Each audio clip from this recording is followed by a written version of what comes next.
Scalar product या dot product. तो scalar product या डॉट प्रोडक्ट को हम किस तरीके से डिफाइन करेंगे, तो हम लिखेंगे कि हमारे पास कोई भी दो वेक्टर हो, टू वेक्टर्स, जब ये आपस में क्या हो, मल्टीप्लाई हो, तो इनकी मल्टीप्लीकेशन में हमें अगर एक स्केलर क्वांटिटी मिले, मीन्स सिर्फ हमें रिजल्ट में क्या मिलेगा, एक नंबर या मैग्नीट्यूड मिले, तो इस तरह की प्रोडक्ट को हम क्या कहेंगे, स्केलर प्रोडक्ट कहेंगे, या उनकी प्रोडक्ट को हम क्या कहेंगे, डॉट प्रोडक्ट। या आप कह सकते हैं कि हमारे पास कोई भी दो वेक्टर्स हो और वो दोनों वेक्टर्स कैसे मल्टीप्लाई हो, पैरेलल मल्टीप्लीकेशन हो दोनों वेक्टर्स की, तब भी हमारे पास जो रिजल्ट आएगी उसको हम क्या कहेंगे, स्केलर प्रोडक्ट, या उसको हम क्या कहेंगे, डॉट प्रोडक्ट। या हम कह सकते हैं दो हमारे पास वेक्टर हो, ठीक है, उसमें से किसी एक वेक्टर की जो प्रोजेक्शन है, projection of a vector onto other vector,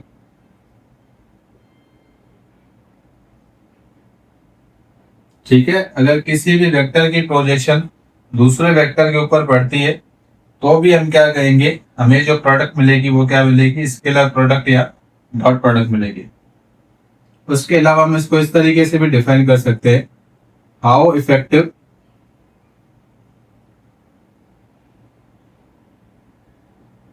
या आप कह सकते हैं कि किसी भी वेक्टर का जो इफेक्टिव पार्ट है वो दूसरे वेक्टर पे कितना रिलाई करता है, ठीक है। How effective a vector involve, या आप कह सकते हैं take part with other vector, ठीक है। तो एक वेक्टर जो है वो कितना इफेक्टिवली दूसरे वेक्टर पर रिलाई करता है, उसके साथ इन्वॉल्व होता है, या उस वेक्टर में से अपना क्या लेता है, कुछ पार्ट, या उसके साथ क्या करता है, कुछ मल्टीप्लीकेशन करता है। तो इस तरह की प्रोडक्ट को भी हम क्या कहेंगे, स्केलर प्रोडक्ट या डॉट प्रोडक्ट। तो मैथमेटिकली हम स्केलर या डॉट प्रोडक्ट को कैसे लिखेंगे, तो हमारे पास एक वेक्टर क्या है, ए, बीच में हम क्या लगाएंगे, मल्टीप्लाई के लिए डॉट की निशानी, इसीलिए इसको हम क्या कहते हैं, डॉट प्रोडक्ट। इसके बराबर होगा magnitude of A, magnitude of B, और उन दोनों वेक्टर्स के बीच की एंगल। और यहाँ पे एंगल हम क्या यूज करेंगे, या कौन सा ट्रिग्नोमेट्रिक रेशियो यूज करेंगे, that is the cos theta. या इसको हम लिख सकते हैं ए डॉट बी, इसके बराबर होगा A B cos of theta. मिसाल के तौर पे हमारे पास कोई भी दो वेक्टर्स है, एक वेक्टर हमारे पास क्या है, ए, और दूसरा वेक्टर हमारे पास क्या है, बी। तो इनकी हमें डॉट प्रोडक्ट कैसे मिलेगी, हम सिंपल क्या करेंगे, इन दो वेक्टर्स को मल्टीप्लाई करेंगे with their the result, with their the angle, जो इन दोनों वेक्टर्स के बीच की एंगल होगी, तो वो एंगल हमारे पास cos थीटा रहेगी। अब हम एंगल cos थीटा क्यों लेते हैं, इसको भी समझते हैं। तो सबसे पहले इसका हम एक मिसाल लेते हैं। मिसाल के तौर पे हमारे पास कोई भी एक बॉडी है, या एक पॉइंट जो है वो एक पर्टिकुलर डायरेक्शन में क्या हो रही है, डिस्प्लेस, और उसको डिस्प्लेस करने के लिए हम क्या लगा रहे हैं, उसके ऊपर सर्टेन फोर्स। अब हमें पता है फोर्स भी क्या है, वेक्टर क्वांटिटी है, डिस्प्लेसमेंट भी क्या है, हमारे पास एक वेक्टर क्वांटिटी है। लेकिन इन दोनों को जब हम मल्टीप्लाई करते हैं तो हमारे पास प्रोडक्ट क्या आती है, स्केलर, जिसको हम क्या कहते हैं, फोर्स। या हमारे पास डॉट प्रोडक्ट जो आती है फोर्स और डिस्प्लेसमेंट की, उसकी वजह से जो हमें प्रोडक्ट मिलती है वो हमारे पास क्या होती है, स्केलर, जिसको हम क्या कहते हैं, वर्क। अगर इसको हम वेक्टर फॉर्म से हटा दें तो क्या लिखेंगे, F D cos of theta. अब देखें ऑब्जेक्ट किस डायरेक्शन में डिस्प्लेस हो रहा है, लेट सपोज कि ये डायरेक्शन हमारा क्या है, एक्स डायरेक्शन। अब फोर्स जो है वो ऑब्जेक्ट के ऊपर कैसे लग रही है, एट अ सर्टेन एंगल, तो हम क्या करेंगे, वेक्टर्स को या जो हमारे पास फोर्स है इसको हम ब्रेक करेंगे इसके कंपोनेंट्स के अंदर। तो ये कंपोनेंट हमारा कहाँ होगा, अलोंग द वाई एक्सिस, जिसको हम कहेंगे फोर्स का वाई कंपोनेंट, और एक इसका कंपोनेंट कहाँ पे बनेगा, अलोंग द एक्स एक्सिस, इसको हम क्या कहेंगे, vector, force vector along the x component. अब देखें कौन सा कंपोनेंट रिस्पॉन्सिबल है फॉर द मोशन। ऑब्जेक्ट कैसे डिस्प्लेस हो रहा है, ऐसे ऐसे या ऐसे डिस्प्लेस नहीं रहा, कोई उसकी अपवर्ड या डाउनवर्ड मूवमेंट नहीं है। डिस्प्लेसमेंट कैसे हमारा, ऐसे हॉरिजॉन्टल है, मींस के फोर्स का कौन सा कंपोनेंट है जो उसको डिस्प्लेस करा हुआ है, that is the F x. अब ये कंपोनेंट रिस्पॉन्सिबल नहीं है, रिस्पॉन्सिबल कौन है, हमारा एफ एक्स कंपोनेंट है। तो अगर इसका हम रेशियो बनाए, लेट सपोज के हमारे पास ट्राइंगल है, ये पूरा हमारे पास क्या बनेगा, ट्राइंगल बनेगा। तो हॉरिजॉन्टल के साथ फोर्स जो एंगल बना रहा है, दैट इज द, ये हमारे पास क्या रेफरेंस पॉइंट है, तो ये हमारा क्या बनेगा, एक्स कंपोनेंट। ये हमारा बेस होगा, ये हमारा क्या बन जाएगा, हाइपोटेन्यूज, ये हमारा सॉरी ये हमारा परपेंडिकुलर बनेगा, ये हमारा हाइपोटेन्यूज। तो अगर ट्रिग्नोमेट्रिक कैलकुलेशंस करेंगे तो इनके बीच की जो प्रोडक्ट है उसमें हमारे पास एंगल क्या आएगी, कॉस थीटा की एंगल आएगी। अब देखें दोनों वेक्टर्स कैसे मल्टीप्लाई हुए, हमारे पैरेलल मल्टीप्लिकेशन है, प्रोडक्ट हमें क्या मिल रही है, डॉट प्रोडक्ट, मींस वर्क मिल रहा है। दूसरा, इसको हम इस तरीके से भी बता सकते हैं कि एक वेक्टर की दूसरे वेक्टर के ऊपर प्रोजेक्शन। मिसाल के तौर पे वेक्टर बी का कितना पार्ट जो है वो इफेक्टिवली अलाइन करता है विद द वेक्टर ए। ये हमारे पास वेक्टर ए है और एक हमारे पास क्या है, वेक्टर बी। तो वेक्टर बी का कितना पार्ट जो है वो इन्वॉल्व होता है या ए के साथ काम करता है, जिसकी वजह से हमारी प्रोडक्ट बनती है स्केलर या डॉट प्रोडक्ट। जैसे हमने यहाँ फोर्स के अंदर देखा, लेट सपोज कि फोर्स हमारी 15 न्यूटन है। अब 15 न्यूटन जो फोर्स है वो डिस्प्लेसमेंट के साथ इन्वॉल्व नहीं है। क्यों? क्योंकि जब इस फोर्स को हम रेक्टेंगुलर कंपोनेंट्स के अंदर ब्रेक करते हैं तो इसका सिर्फ एक ही कंपोनेंट है जो हमारे लिए क्या इफेक्टिव है, जिसकी वजह से क्या हो रहा है, डिस्प्लेसमेंट। मीन्स के इस 15 न्यूटन में से कुछ फोर्स कहाँ पे लग रही है, हमारी अलोंग द वाई एक्सिस, और कुछ फोर्स हमारी कहाँ लग रही है, अलोंग द एक्स एक्सिस। तो सिर्फ जो एक्स कंपोनेंट है वही रिस्पॉन्सिबल है फॉर द मोशन। तो हम कह सकते हैं कि किसी भी वेक्टर की जो प्रोजेक्शन है वो दूसरे वेक्टर के ऊपर कितनी पड़ी है, कितना मैग्नीट्यूड जो है वो उसका इन्वॉल्व है या इफेक्टिवली उसके साथ काम कर रहा है फॉर द पर्टिकुलर प्रोडक्ट। मतलब जो भी हमें रिजल्टेंट क्वांटिटी मिलेगी उसके अंदर उसका कितना पार्ट जो है वो उसके अंदर इन्वॉल्व है, तब भी हम कह सकते हैं कि हमें जो प्रोडक्ट मिलेगी दैट इज द स्केलर या डॉट प्रोडक्ट। तो तीनों तरीकों से, यहाँ चार जो हमारे पास तरीके, चारों तरीकों से हम किसी भी स्केलर प्रोडक्ट या डॉट प्रोडक्ट को डिफाइन कर सकते हैं। स्केलर या डॉट प्रोडक्ट के अंदर बेसिकली हम क्या करते हैं, एक और पॉइंट इसके अंदर हम ऐड करते हैं, वी कंपेयर द डायरेक्शन।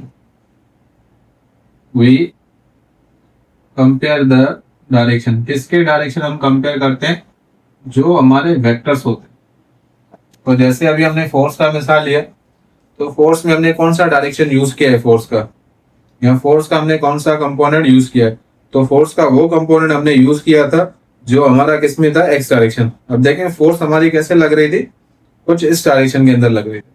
तो अगर इसको हम कंपोनेंट में ब्रेक करते हैं तो एक हमारा अलोंग द एक्स एक्सिस बनता है, एक अलोंग द वाई एक्सिस बनता है। तो कौन सा कंपोनेंट जो था जिसको हमने चूज किया था, तो बेसिकली ये हमारा कंपोनेंट था एक्स वाला, जिसको हमने यूज किया था for the displacement of an object or the point. तो हमने क्या किया, इसके डायरेक्शन को कंपेयर किया, फोर्स के डायरेक्शन को किसके साथ कंपेयर किया, डिस्प्लेसमेंट के साथ। तो कौन सा इफेक्टिवली उसके साथ काम कर रहा है, तो कौन कर रहा है, हमारा एक्स वाला कंपोनेंट। फोर्स का एक्स कंपोनेंट डिस्प्लेसमेंट के साथ क्या कर रहा है, इफेक्टिवली वर्क कर रहा है। तो हम कह सकते हैं we compare the directions of vector. हम वेक्टर्स के डायरेक्शन को क्या करते हैं, कंपेयर करते हैं। अब इसमें जो हमें रिजल्टेंट मिलता है उसका कोई डायरेक्शन नहीं है, resultant has no direction. Resultant का हमारे पास कोई भी डायरेक्शन नहीं है। तो हमने इसको कैसे डिफाइन किया था मैथमेटिकली, ए डॉट बी इसके बराबर होता है magnitude of A magnitude of B multiply by the angle between the vectors. दोनों वेक्टर्स के बीच में हमारे पास एंगल क्या होगी, कॉस थीटा। अच्छा, इसके हम कैरेक्टरिस्टिक की बात करें तो सबसे जो पहला कैरेक्टरिस्टिक है, या स्केलर या डॉट प्रोडक्ट हमें कौन से कैरेक्टरिस्टिक शो करती है, तो हमने फार्मूला पढ़ा इसका, ए डॉट बी इसके बराबर है हमारा A B cos of theta से, या A B cos of theta. अच्छा, सबसे पहले इसके कैरेक्टरिस्टिक हम एंगल की बेस पे पढ़ते हैं। तो अब दोनों वेक्टर्स के बीच में एंगल हमारे पास क्या है, या कौन सा ट्रिग्नोमेट्रिक रेशियो है, cos थीटा का। लेट सपोज कि अगर हम थीटा की वैल्यू कितनी रखें, 0। थीटा की वैल्यू 0 रखने का मतलब क्या है कि दोनों वेक्टर्स आपस में क्या है, हमारे पास पैरेलल है। तो हमें रिजल्ट क्या मिलेगा, ए डॉट बी इसके बराबर हो जाएगा ए इंटू बी कॉस 0 डिग्री। अब cos 0 की वैल्यू हमारे पास क्या होती है, 1। तो रिजल्ट हमें क्या मिलेगी, A B A into B. cos 0 की वैल्यू क्या है, 1 को मल्टीप्लाई करें तो रिजल्ट क्या मिलेगी हमें, ए बी। अब ये रिजल्ट हमें क्या शो करे, मीन्स जितने भी हमारे पास वेक्टर्स की वैल्यू होगी उतना ही हमें क्या मिलेगा, उसका रिजल्टेंट। मीन्स उससे कम या ज्यादा नहीं मिलेगा, मैक्सिमम रिजल्ट हमें मिल रहा है ज्यादा से ज्यादा। तो इसको हम कह सकते हैं कि जब दो वेक्टर्स आपस में पैरेलल मल्टीप्लाई करेंगे तो उनका रिजल्टेंट हमें क्या मिलेगा, मैक्सिमम, या आंसर हमारा क्या होगा, हमेशा पॉजिटिव होगा। इसी तरह से इसका दूसरा कैरेक्टरिस्टिक एंगल की बेस पे देखते हैं। तो जब हम एंगल को कितना रखें, 90 डिग्री रखें,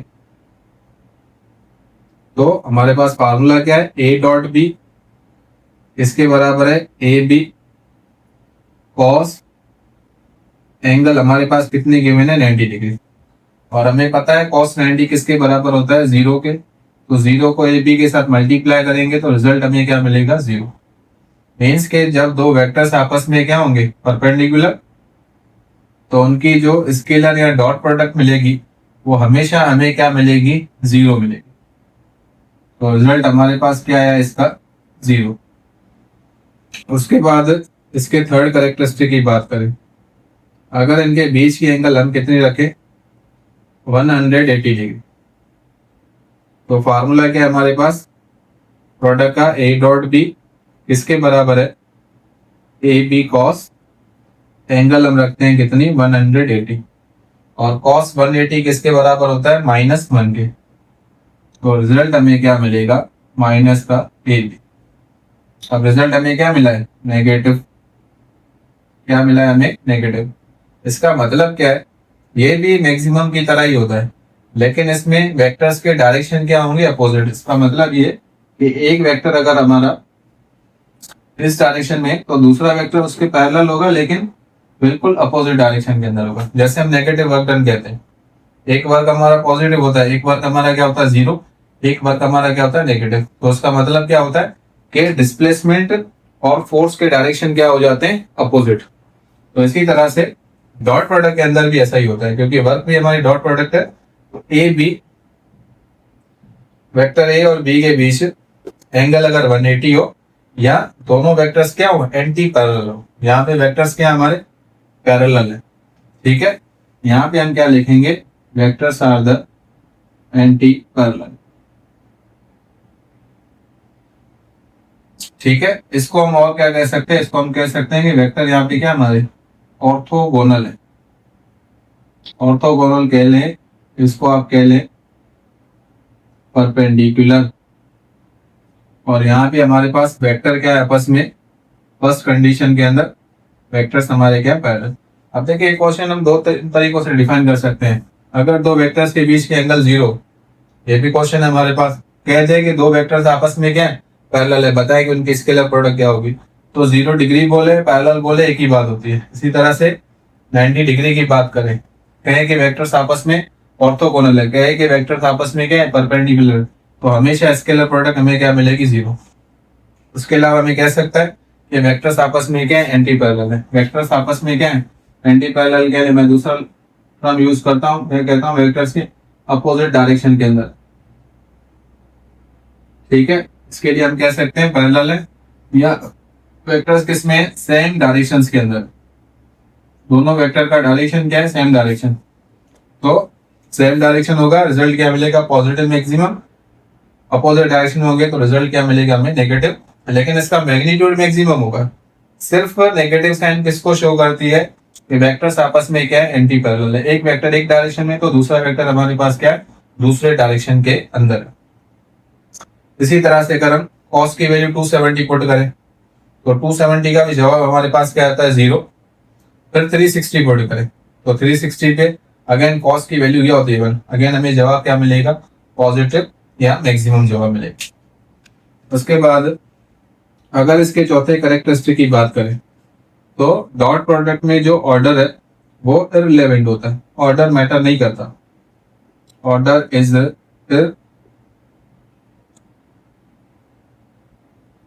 ऑर्डर हमारा क्या होता है, इररिलेवेंट। मतलब कि आप वेक्टर ए को बी के साथ मल्टीप्लाई करें या वेक्टर बी को ए के साथ मल्टीप्लाई करें, आपके रिजल्ट के ऊपर कोई भी फर्क नहीं पड़ेगा। क्यों नहीं पड़ेगा, क्योंकि जो रिजल्टेंट हमें मिलता है उसका कोई भी डायरेक्शन नहीं है, उसका हमारे पास कोई भी डायरेक्शन नहीं होता। तो हम कहेंगे कि डॉट प्रोडक्ट या स्केलर प्रोडक्ट के अंदर ऑर्डर हमारा क्या है, इररिलेवेंट है।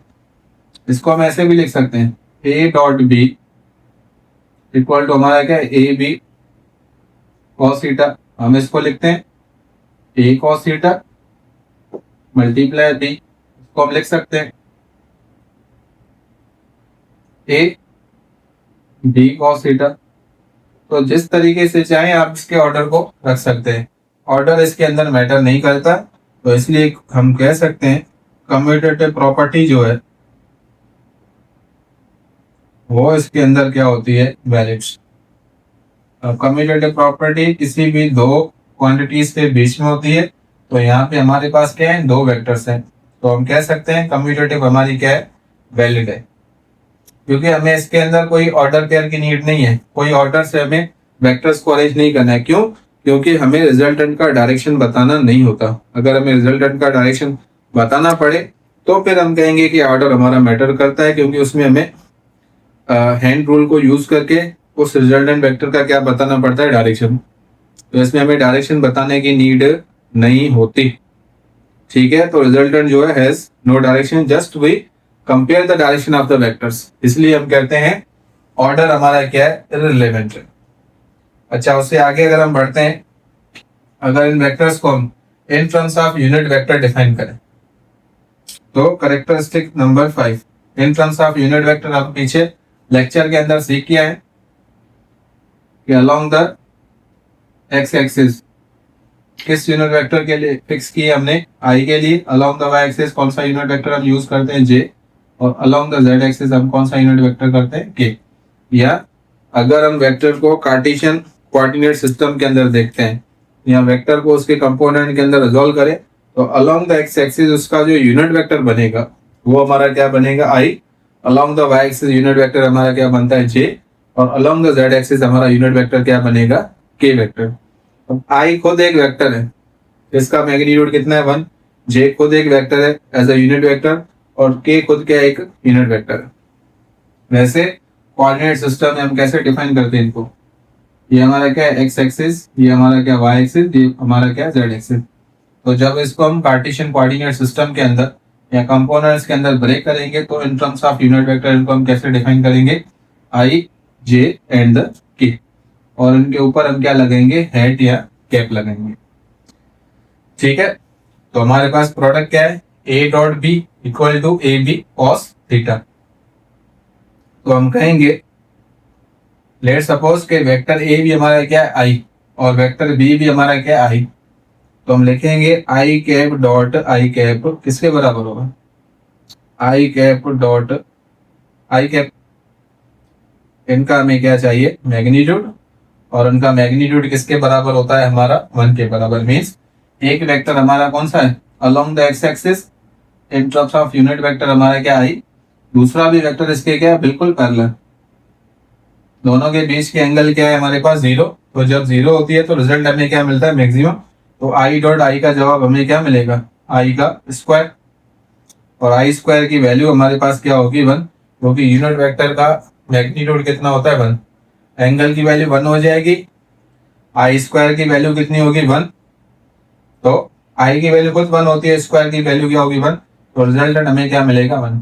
मीन्स के जब हम स्केलर या डॉट प्रोडक्ट की बात करेंगे तो उसमें जब हम यूनिट वेक्टर्स को पैरेलल मल्टीप्लाई करते हैं, मतलब आई के अलोंग एक और आई बना दे, जे के अलोंग एक और जे बना दे, के अलोंग एक और यूनिट वेक्टर के बना दे, उसका जो फुल वेक्टर है वो कोई और वैल्यू है उसकी, लेकिन जब वो दो वेक्टर्स आपस में पैरेलल होंगे तो उसका रिजल्टेंट हमें क्या मिलेगा मैक्सिमम, और यूनिट वेक्टर की मैक्सिमम वैल्यू कितनी होती है हमारे पास 1। इसी तरह से अगर जे को जे के साथ पैरेलल कर दें, मल्टीप्लाई करेंगे, तो हमारे पास क्या बनेगा जे स्क्वायर, इसकी भी वैल्यू हमारे पास क्या आएगी प्लस का। इसी तरह से यूनिट वेक्टर के लेते हैं, के डॉट के क्या बन जाएगा हमारे पास के स्क्वायर। हम एंगल नहीं रख रहे हैं क्योंकि हमें पता है कि दोनों वेक्टर्स आपस में क्या होंगे पैरेलल, तो cos 0 की वैल्यू क्या आएगी 1, आंसर क्या मिलेगा मैक्सिमम। तो के डॉट क्या बनेगा के स्क्वायर, दोनों वेक्टर सेम है, तो वैल्यू हमारे पास क्या आएगी यहाँ पे +1।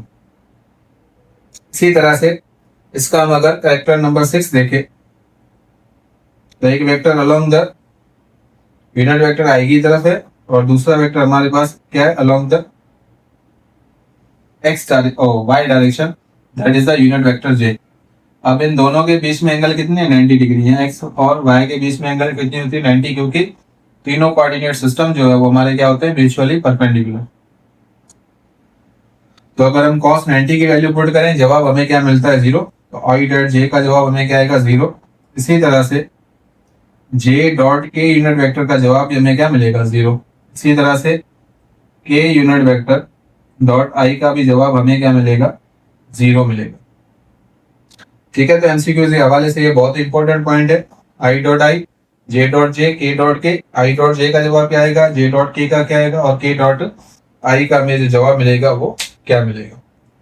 तो ये इसकी सारी थी इंपॉर्टेंट पॉइंट्स या करेक्टरिस्टिक्स हैं in terms of the angle, in terms of order और in terms of the unit vector.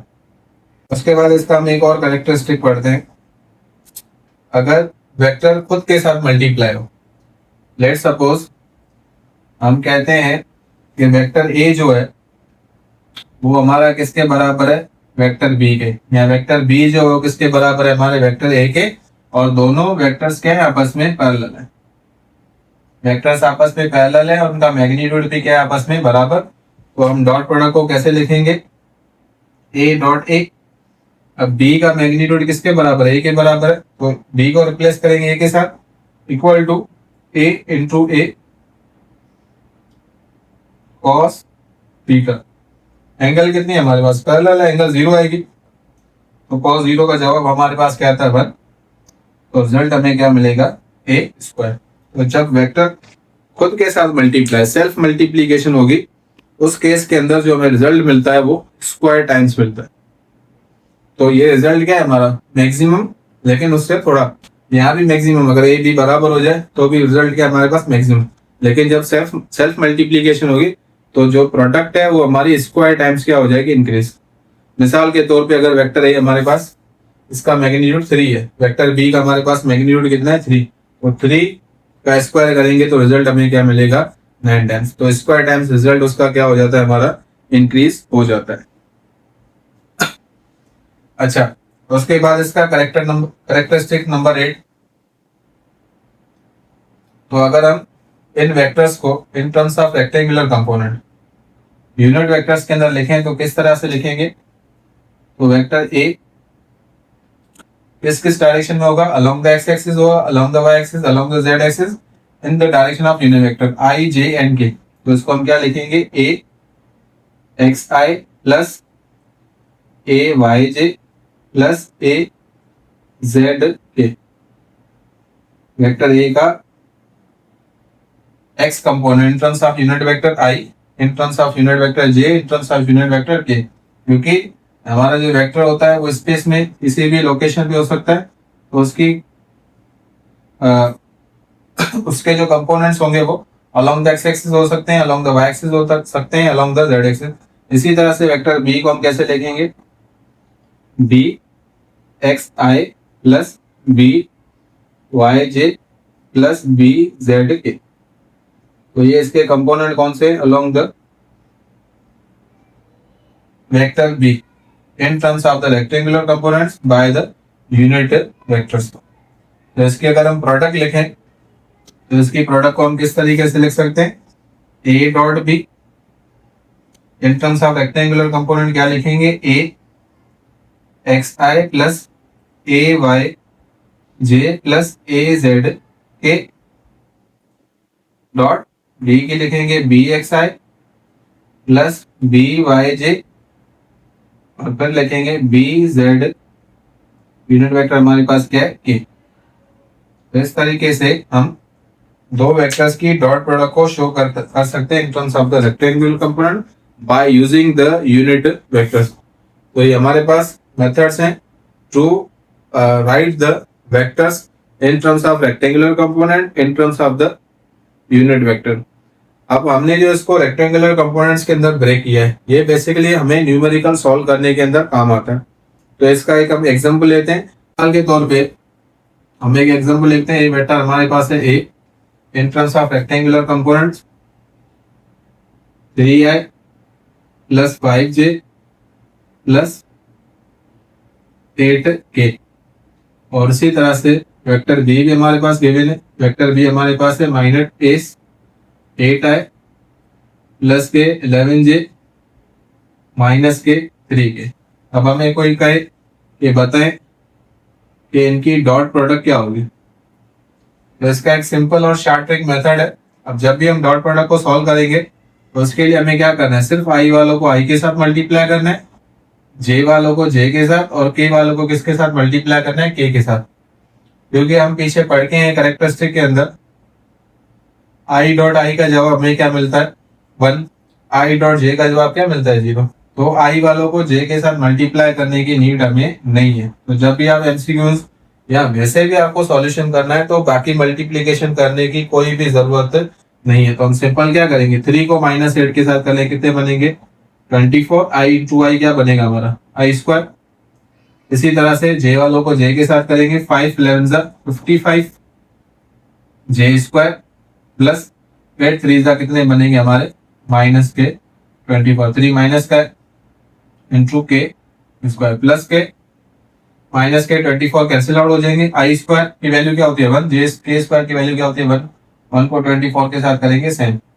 तो बाकी रिजल्ट हमारे पास क्या बचा 55, जे स्क्वायर की वैल्यू क्या है 1 इंटू 55। ए डॉट बी की हमें रिजल्ट क्या मिली है 55। इसी तरह से एक हम और एग्जांपल लेते हैं।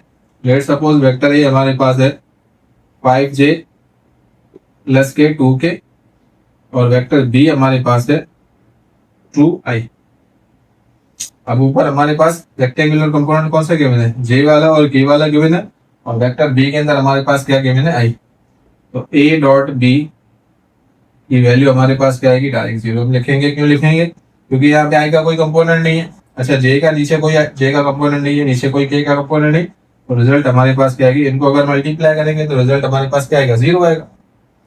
इसी तरह से एक हम और मिसाल लेते हैं। लेट सपोज वेक्टर ए हमारे पास है 8k और वेक्टर बी हमारे पास है 3i माइनस 5k। तो ए डॉट बी यहाँ हमें डॉट प्रोडक्ट चाहिए, तो हम क्या करेंगे सिर्फ के वालों को के साथ मल्टीप्लाई करेंगे। तो 8 को मल्टीप्लाई करें -5 के साथ कितने बनेंगे माइनस के 40 के स्क्वायर। यहाँ वैल्यू हमें क्या आएगी माइनस के 40 के स्क्वायर की वैल्यू हमारे पास क्या आएगी 1। तो ये डॉट बी की हमें वैल्यू क्या मिली है माइनस के 40। तो ये जो न्यूमेरिकल्स हैं ये एमसीक्यूज के हवाले से होते हैं और काफी सारी कॉम्पिटिटिव एग्जाम के अंदर इस तरह के हमें एमसीक्यूज मिलते हैं डॉट प्रोडक्ट के। तो इसको सिंप्लीफाई करने की नीड नहीं होती। आपको ऐसे नहीं करना है कि पूरा प्रॉब्लम या पूरा न्यूमेरिकल लेके सॉल्व करना है, ए डॉट बी की हर एक प्रोडक्ट आप निकालें फिर उसमें आप वैल्यूज पुट करें फिर उसको आप सॉल्व करें। नहीं, डायरेक्ट इसका मेथड यही है कि आप क्या करें, आई वालों को आई के साथ करें, जे वालों को जे के साथ करें और के वालों को हमें क्या करना है के वालों के साथ। क्यों, क्योंकि बाकी जितने भी आप मल्टीप्लीकेशन करेंगे सबका जवाब हमारे पास क्या आएगा 0। इन terms of the unit vector, क्योंकि हम यहाँ पे यूनिट वेक्टर शो कर रहे हैं रेक्टेंगुलर कंपोनेंट्स के लिए, तो सर y वालों को y के साथ करना है। क्यों? क्योंकि हम यहाँ पे जो ट्रिग्नोमेट्रिक रेशियो यूज करें that is the cos theta, और cos की वैल्यू मैक्सिमम कब होती है? जब हमारे पास एंगल क्या हो? जीरो। जीरो एंगल का मतलब क्या है? कि दोनों वेक्टर्स आपस में क्या होंगे? हमेशा पैरेलल होंगे। अगर i j को करेंगे तो आपस में क्या होते हैं? Mutually perpendicular. एंगल कितनी बनेगी? 90 डिग्री बनेगी। तो cos 90 की वैल्यू क्या होती है? जीरो। तो इसलिए हमें उनकी मल्टीप्लीकेशन करने की कोई भी नीड नहीं है।